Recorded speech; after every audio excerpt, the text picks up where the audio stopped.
कुछ ऐसे भी नफरती तत्व होते हैं जिनके दिमाग में जो गोबर भर रखा है वो रह रहकर उफान मारते रहता है। जैसे पहली बात इसने कहा था कि हर्ष शिकारा संग्रामपाल जी महाराज जी का शिष्य हो चुका है, जिसके कारण उनके बारे में अच्छी अच्छी बातें कहता है। जिसके तुम चेले बने बैठे हो वो कितना सही है उसकी न्यूज में दिखाता हूँ। लेकिन रियलिटी ये है कि संग्रामपाल जी महाराज जी ने जो बाढ़ से प्रभावित किसानों की मदद की है, लाखों करोड़ों की राहत सामग्री एक गांव को दी है। ऐसे ऐसे 400 प्लस गांव हो चुके हैं जहां संग्रामपाल जी महाराज जी ने राहत सामग्री भेजी है। तो उसी बात की सराहना हर्ष शिकारा ने की थी और उन्होंने ये भी कह दिया था कि भाई संग्रामपाल जी महाराज जी का मैं कोई शिष्य नहीं हूँ। साथ में ये कहें बोला संतरामपाल के बारे में तो इतना बड़ा लिखा क्यों लिखा, उसका रीजन है भाई आप लोगों को बता देता हूँ। संतरामपाल का भी मैं कोई शिष्य नहीं हूँ, ना मैंने को नाम ले रखा।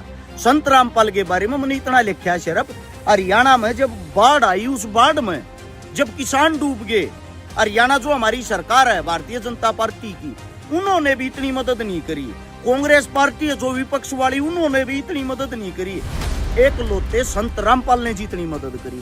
अब जो किसानों के काम आता है, जिनकी फसल नष्ट होगी, गेहूं तक बोने की आस उम्मीद नहीं थी, उन डूबे हुए गांवों को उस मुसीबत से बाहर निकाल दिया, उसकी तारीफ नहीं बनती। लेकिन ऐसे नफरतखोरों को क्या है, इनको तो अपनी रोटी सेकनी है, अपने उन लालची गुरुओं को बचाना है, लालची गुरुओं को डिफेंड करना है। जैसे कि इसने कहा था कि धीरेन्द्र शास्त्री में तो लाख बुराई है। धीरेन्द्र शास्त्री में लाख बुराइयां हैं। हाँ, धीरेन्द्र शास्त्री में लाख बुराइयां हैं, तो वही लाख बुराइयां यदि हर्ष शिकारा ने गिनवा दी, लोगों के समक्ष रख दी, तो आप लोग रोने क्यों लग रहे हो? इससे आपको दिक्कत क्या हो रही है? जब खुद एक्सेप्ट कर रहे हो कि उनके अंदर लाख बुराइयां हैं, तो फिर हर्ष शिकारा को मुल्ला हो गया है, ये तो हिंदू धर्म की बुराई करते रहता। मात्र उन्होंने एक बाबा यानी धीरेन्द्र शास्त्री के बारे में कहा था और उसकी सच्चाई बताई थी लॉजिकल बातें कह के। लेकिन ये इलॉजिकल टाइप के नफरतखोर होते हैं जो बेफालतू की बुराइयां करते रहते हैं। के खिलाफ मैं भाई आप लोगों को क्लियर बता देता हूँ, मैं धर्म के खिलाफ नहीं हूँ। पहली बात इसने कहा था कि संग्रामपाल जी महाराज के आश्रम में उनके सेपरेट कमरे में प्रेगनेंसी टेस्ट किट बरामद होती है। मतलब इसका सबूत क्या है? और इसका कोई कोर्ट केस हो तो वो बताओ कि संग्रामपाल जी महाराज के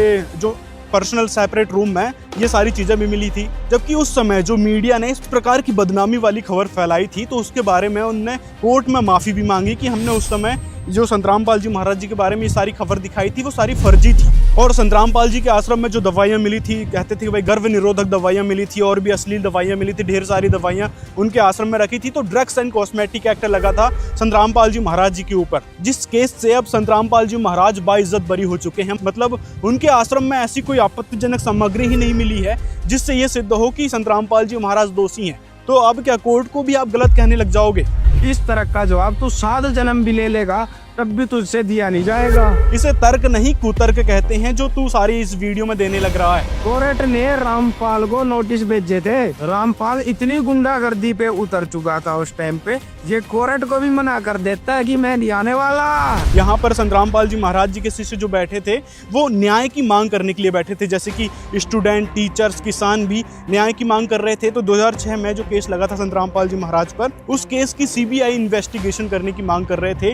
या तो न्याय दो या तो मौत दो। थोड़ा बैनर भी पढ़ लेते या फिर उसकी रियलिटी पता कर लेते कि बरवाला कांड के समय 2014 में वहां पे जो शिष्य बैठे थे वो किस चीज की मांग कर रहे थे। तो उस प्रोटेस्ट को खत्म करने के लिए 40,000 पुलिस फोर्स भेज दी गई कि नहीं, संग्रामपाल जी को गिरफ्तार करके ही लेके आओ, ये प्रोटेस्ट बंद करवाओ। फिर आंसू गैस के गोले दागे गए, वाटर कैनन चलाया गया इतनी ठंड में, और कई प्रकार की और भी बमबारी पुलिस द्वारा की गई थी, जिसके कारण 5 लोगों की मृत्यु हो गई थी। तो उस केस में भी संग्रामपाल जी महाराज जी को दोषी करार दे दिया गया था। लेकिन अभी साल 2025 में उस फैसले को रद्द कर दिया गया है।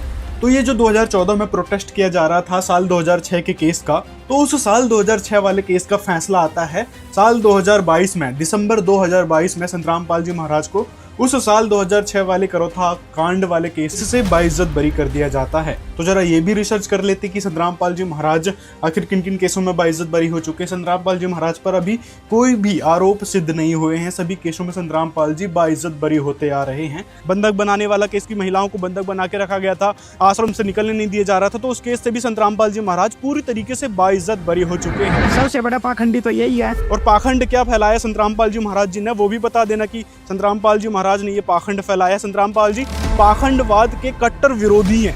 हर प्रकार का जो पाखंडवाद समाज में फैला है उसका पर्दाफाश हमेशा से ही करते रहते हैं। जैसे आपके इन लालची गुरुओं ने जो बातें फालतू की फैलाई थी उसका भी पर्दाफाश संत रामपाल जी महाराज ने किया है शास्त्रों के आधार पर। फिर ये चैलेंज एक्सेप्ट करो, मेरे सामने बैठो, और अगर मेरा चैलेंज एक्सेप्ट नहीं करते तो इसका बायकॉट करवाना स्टार्ट कर दूं। अभी छोटा मोटा रोस्ट मारा है। तो आपके जितने भी ये लालची गुरु कथावाचक है ना, ये तक जवाब नहीं दे पाए हैं संत रामपाल जी महाराज जी के सवालों का, तो आप जैसे नफरतखोरों की तो छोड़ो,